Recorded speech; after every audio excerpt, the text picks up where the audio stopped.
Assalamualaikum warahmatullahi wabarakatuh. Halo Pak Friends, kembali lagi di Paprika Podcast PAP Beretorika. Bersama saya Haneida Farel Antoni yang akan memandu podcast pada hari ini.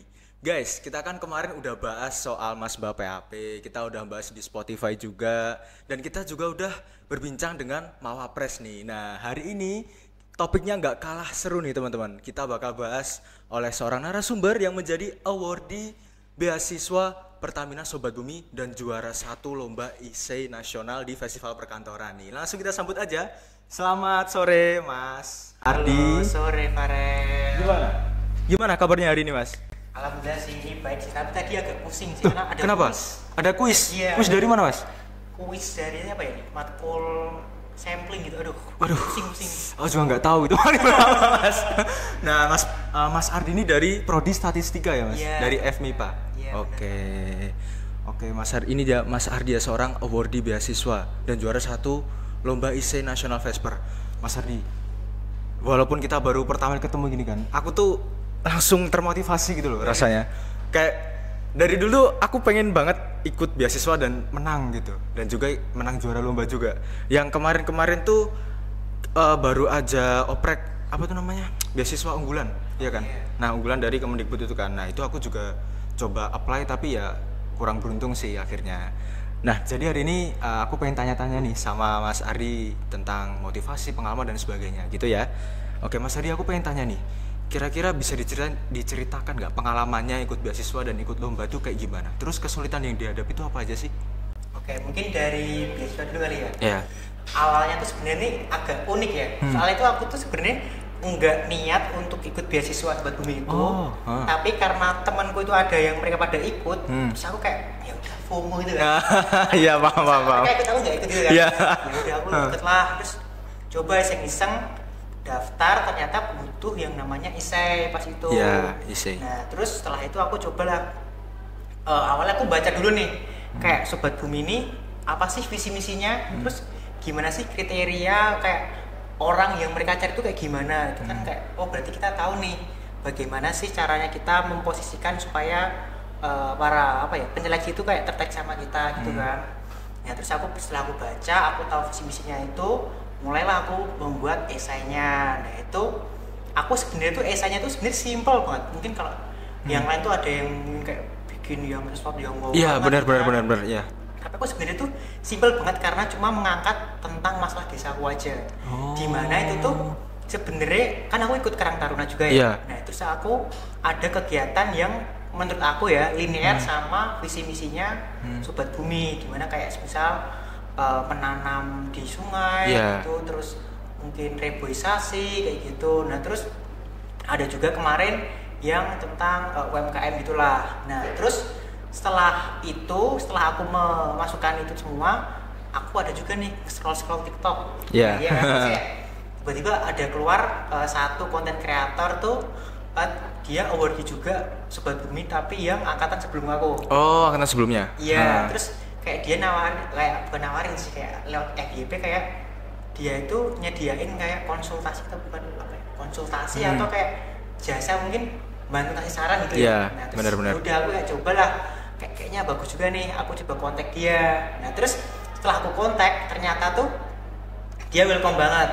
Terus namanya tuh Mbak Kristina. Terus setelah itu aku kayak kontak dia, terus aku ngirim juga kayak esai gitu, terus kayak dikasih masukan sama dia tuh kayak oh ini tuh kurangnya penulisannya kayak gini, tapi idenya udah bagus, tinggal kamu rapiin aja bagian ininya. Oh iya Mbak, terus aku coba, setelah aku rapiin terus kasih saran juga kayak oh kita tuh kayaknya perlu mungkin kalau punya sertifikat TOEFL atau penghargaan gitu, masukin juga kan. Ya udah aku masukin juga penghargaan mungkin yang ada gitu. Nah terus setelah aku masukin, tinggal tuh aku nunggunya tuh kayaknya kalau nggak salah berapa bulan gitu, kayak lama banget kayak ya udahlah paling ini nggak keterima gitu lah. Kan kayak lama banget juga, ya udah gitu. Tapi ternyata setelah berapa bulan itu aku kayak ada pengumuman tiba-tiba kayak di IG story-nya Pertamina Foundation. Terus aku buka, nah ternyata di situ aku satu-satunya dari MIPA atau FIPA itu yang lolos ke seleksi selanjutnya gitu kan. ada apa nih, kayak ada sesuatu yang mungkin aneh gitu. Iya. Tapi ya alhamdulillah sih. Nah terus setelah lolos akhirnya masuk ke sesi wawancara kan. Nah di situ aku juga kan mungkin ya ngobrol juga sama ketua Karang Taruna aku. Aku Yeah. juga sering ngobrol sama dia kan, kayak aku ada ini nih kayak wawancara buat seleksi selanjutnya. Terus mungkin untuk topiknya tuh kalau nggak salah ya itu tuh aku dikasih tips sama dia kan udah kerja juga. Iya. Mungkin tipsnya kayak gini. Nah terus ternyata apa yang aku pernah lakuin di desa juga itu, Iya. aku bawa lagi di wawancara itu. Oh. Kayak semisal aku kan ada project tentang yang UMKM tuh. Nah terus ditanyain kayak mungkin ya kayak apa sih, kenapa daftar Pertamina dan lain-lain yang basic gitulah. Tapi ada satu jawabanku yang mungkin tentang UMKM itu, terus dia kayak menggali lebih dalam terus kayak oh ini kayaknya emang bener-bener bukan rencana doang. Mungkin Yeah. kebanyakan kita kan cuma ngasih kayak rencana tapi nggak ada realisasinya. Iya, ada realisasinya. Karena itu aku ada penjelasan juga, udah berjalan juga, jadi Yeah. ada poin plus lah mungkin. Nah terus selanjutnya ada FGD. Ya, FGD. Nah di situ sebenarnya dadakan banget, soalnya kayaknya tuh H-1 banget. Itu tuh baru dikasih tahu tentang ibaratnya nih hari ini ya. Iya, hari ini itu pengumuman tentang kalau besok paginya itu ada FGD tentang materinya ini. Nah itu aku agak panik banget kan. Apalagi kayak aduh ini gimana ya kalau belum ada persiapan juga. Iya, gitu benar-benar. kan. Apalagi itu pas aku lagi di luar juga kayak jalan-jalan sama teman kan. Terus ya udah akhirnya malamnya itu aku juga diskusi lagi sama yang temanku itu mengenai mungkin kegiatannya tuh kayak tentang apa sih kemarin tuh yang desa energi berdikari. Terus kayak aku ngobrol-ngobrol soal pikiran, terus alhamdulillah selesai. Ya udahlah lanjut ke hari-hanya itu ternyata aku mungkin dapatnya tuh sebenarnya di kelompok yang bagus banget. Iya. Kenapa bagus banget? Karena di situ tuh kan seharusnya kan FG kan kayak mungkin kita ada yang mungkin berpendapat terus ada Iya, yang benar. nggak terima, tapi bukan nggak terima sih. Kayak dia ada sedikit defense gitu ya. Nah, ada Defense. yang ada mungkin ya attack Paham. juga kan. Tapi di situ kita tuh bener-bener semisal aku ada pendapat nih, Iya. terus Farel nih bukannya nge-counter pendapatku, tapi malah ngebantu lagi kayak Iya, paham. kayak para saling-saling gabungin pendapat gitu loh. Jadi karena itu juga mungkin ya dilihatnya, jadi kelompokku itu Iya. yang diambilnya paling banyak dari sekian banyak kelompok. Oh. Jadi mungkin proporsinya paling banyak di paham. kelompokku kayak gitu. Terus tapi pas wawancara sama yang FGD itu aku sebenarnya pede sih kalau lolos itu. Tapi yang itu doang, yang tadi yang awal yang administrasi doang yang mungkin ya udahlah. Terus akhirnya setelah FGD akhirnya pengumuman dan alhamdulillah keterima. Alhamdulillah. Pastinya gimana perasaannya pas tahu kalau keterima itu? Sebenarnya kalau seneng pasti seneng. Iya, pasti seneng. Gak mungkin gak seneng itu. Nggak expect gitu kan. Iya. Soalnya kan aku ada niatan juga tuh buat pindah univ sebenarnya awalnya. Oh iya. Iya, terus karena udah dapat beasiswa Beasiswa. juga, jadi ya udahlah mungkin jalannya di UNS ya udah stay Stay aja gitu. Oke. Wah, panjang banget ya perjalanannya ya Mas ya. Jadi emang beasiswa tuh aku kan dulu juga pernah apply kan yang unggulan itu loh. Itu aku juga belajar banyak banget Mas Ardi. Jadi dari ceritanya Mas Ardi juga itu kira-kira juga perjalanannya tuh nggak jauh berbeda. Jadi emang kita tuh ribetnya tuh administrasinya itu loh. Iya. Kayak kan kita butuh surat yang diurus ke fakultas, ke univ gitu kan. Terus bikin surat, bikin IC juga. Dan IC tuh aku bener-bener pertama kali itu bikin IC untuk beasiswa. Jadi kayak ini apa gitu loh. Jadi kayak bener-bener gak tahu strukturnya kayak gimana, isinya kayak gimana. Dan ya intinya emang agak ribet emang. Ribet banget ya emang. Tapi ya itu worth it banget gak sih kalau keterima? Emang sangat sepadan ya benefit yang dikasih gitu loh. Selain dari mungkin bantuan finansial, tapi juga Ya, dapat betul. juga banyak kayak teman-teman yang keren-keren juga gitu loh. Kayak networkingnya tuh Ya. gila banget pokoknya, sumpah. Kayak sama-sama orang-orang yang wah keren-keren juga Iya. gitu loh. Kadang kita udah ngerasa kayak kayak aduh aku cuma segini, apalagi ketemu teman-teman yang kayak gitu, jadi makin termotivasi lah, jadi kayak gimana kayak emang pengalaman itu emang seru banget ikut beasiswa gitu loh.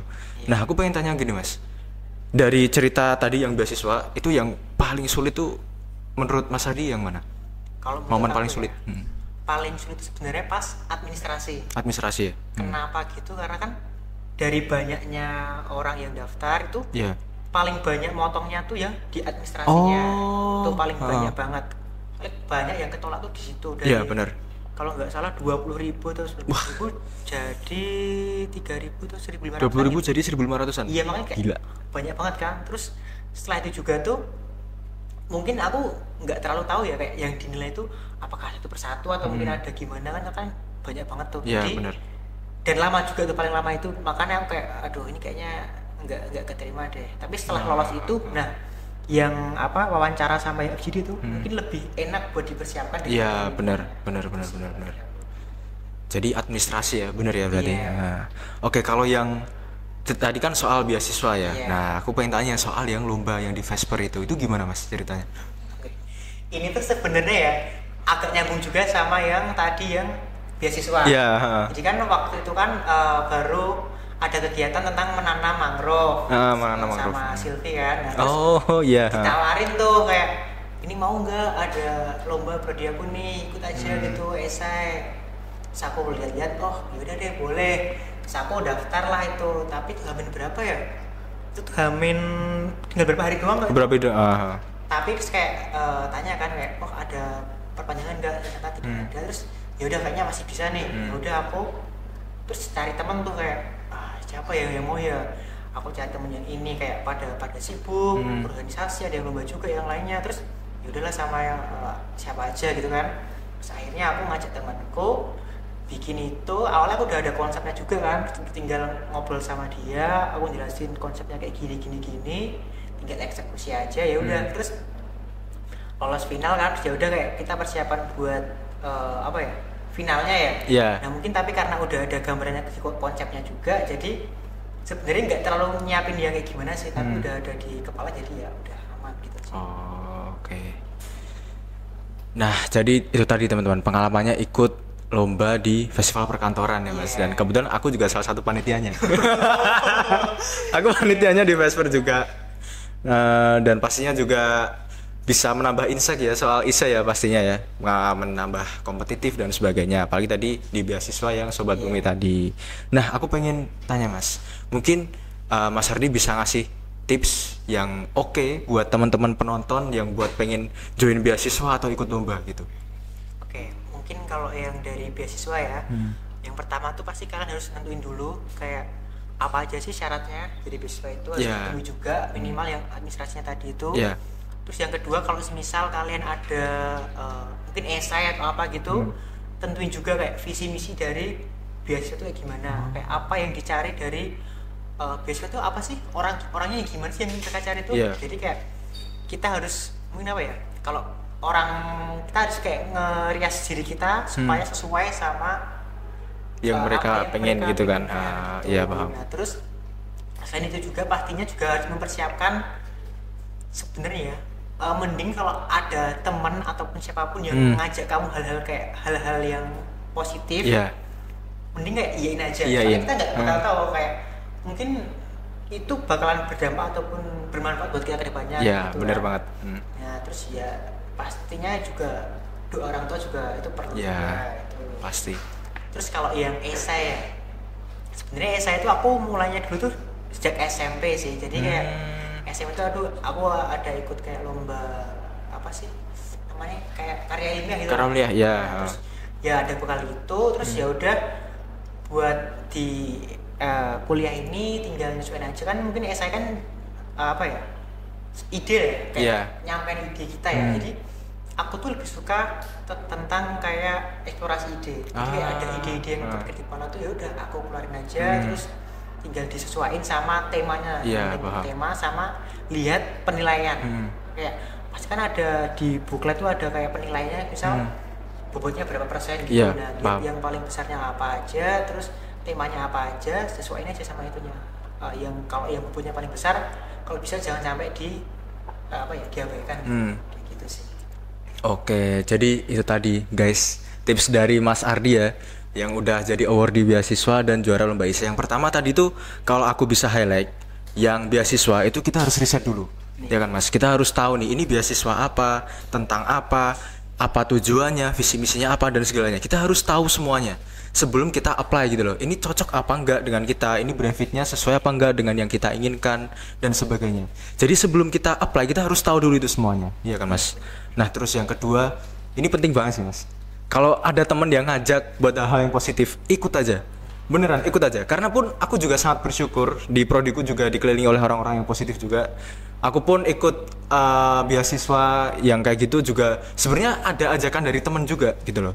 Jadi kayak ya udah kita ikut aja, hasil keterima atau enggak kita pikir terakhir. Yang penting kita coba. Mending kita coba terus kita gagal daripada kita enggak mencoba sama sekali. Dengan nah, terus yang ketiga tuh doa dari orang tua dan diri kita sendiri pastinya kan. Nah, kalau yang lomba ini strategi banget sih Mas. Kita harus lihat tabel penilaiannya, ya kan. Jadi kita tahu apa aja yang harus dinilai gitu kan, dan kita bisa nanti strategi ke depannya. Oke, jadi gitu teman-teman untuk hari ini. Terima kasih banyak ya Mas Ardi. Terima kasih. Udah hadir dan dalam podcast ini sangat bermanfaat banget pastinya. Oke teman-teman, itu aja untuk podcast hari ini bersama saya dan Mas Ardi. Ada kurangnya saya mohon maaf. Terima kasih sudah menonton video ini. Jangan lupa untuk like, komen, dan subscribe pastinya. Wassalamualaikum warahmatullahi wabarakatuh. Paprika PAP Beretorika.